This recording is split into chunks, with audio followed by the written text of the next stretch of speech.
Welcome back to Newstalgia. This time, let's talk about an old friend of mine, Crash Bandicoot. Crash was one of those games I grew up with playing on PS1. I loved playing this along with Spyro. Unfortunately, my feelings have changed after playing through the first game on the Insane trilogy.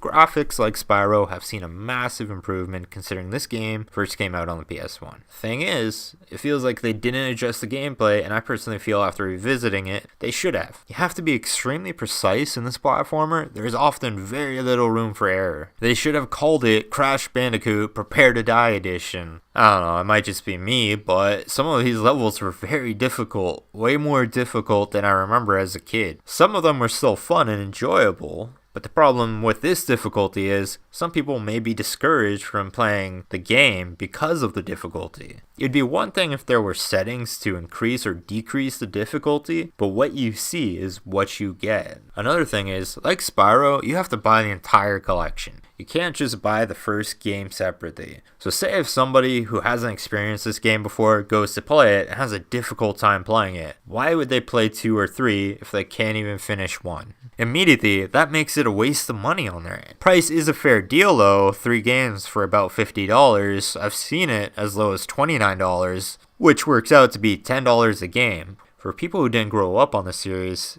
it might leave them a little bitter after playing it. There isn't much of a story to it, so you don't even have that to fall back on as a plus. Look, I hate to be crapping on a game that meant so much to me growing up, but I do feel the need to be honest. While the graphics have improved drastically, the gameplay hasn't changed and hasn't aged well. I still have hope for 2 and 3, which I will eventually cover on this series. It might just be me, maybe it's easier than I'm making it sound, but I just found the expectations of how accurate you need to be in certain levels are kind of ridiculous. Crash will always be a fun character, and I will always have fond memories of my time spent on the first game growing up.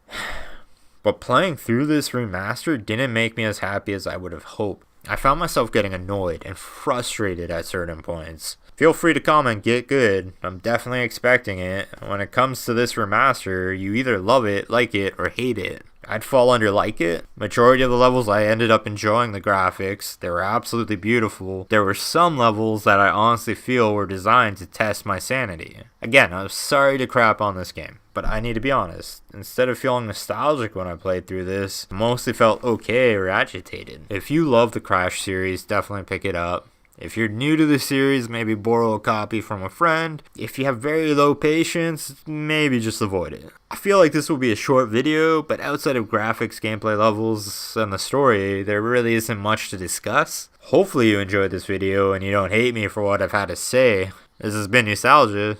Stay tuned for next week.